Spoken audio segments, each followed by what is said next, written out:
नाशिकच्या गंगापूर धरणातून पाण्याचा विसर्ग सुरू। गंगापूर धरण 97% भरलं। पाणलोट क्षेत्रात काही प्रमाणात पाऊस झाल्याने पाण्याचा विसर्ग सुरू आहे। चंदन पुजाधिकारी आमचे प्रतिनिधी आपल्यासोबत थेट जोडलेत। चंदन, काय माहिती? आपल्याला माहिती आहे, खरं तर नाशिकमध्ये पावसानं जरी विश्रांती घेतलेली असली तरी गंगापूर धरण हे 97% भरलेलं आहे।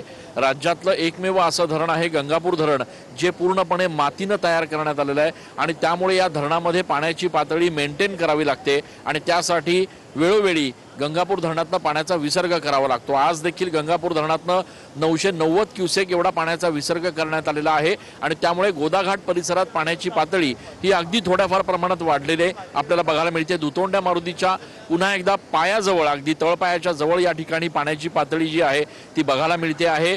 पाऊस जरी नसला तरी सुद्धा गंगापूर धरणातनं पाण्याचा विसर्ग हा सातत्याने करण्याची आवश्यकता आहे आणि त्यामुळे जर आज उद्यामध्ये पुन्हा एकदा पाऊस झाला तर पुन्हा एकदा गंगापूर धरणातनं पाण्याचा विसर्ग केला जाऊ शकतो। सध्या मात्र गोदाघाट परिसर, रामघाट परिसर ज्या ठिकाणी धार्मिक विधी केले जातात, अस्थि विसर्जन केले जातात, तो संपूर्ण परिसर सध्या पाण्याखाली आहे।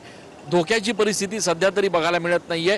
मात्र जर गंगापूर धरणातनं आणखी पाण्याचा विसर्ग करण्याची वेळ आली तर मात्र पुन्हा एकदा गोदाघाट परिसरात पाण्याची पातळी वाढू शकते आणि त्यामुळे प्रशासन अलर्टवर असल्याचं या ठिकाणी बघायला मिळत आहे। अर्थात असं जरी असलं तरी सध्या तरी नाशिकमध्ये पावसानं उघडीप घेतलेली आहे आणि त्यामुळे नाशिककरांना एक चांगला दिलासा मिळालेला आहे। वृषाली, धन्यवाद चंदन, तुम्ही दिलेल्या या माहितीसाठी।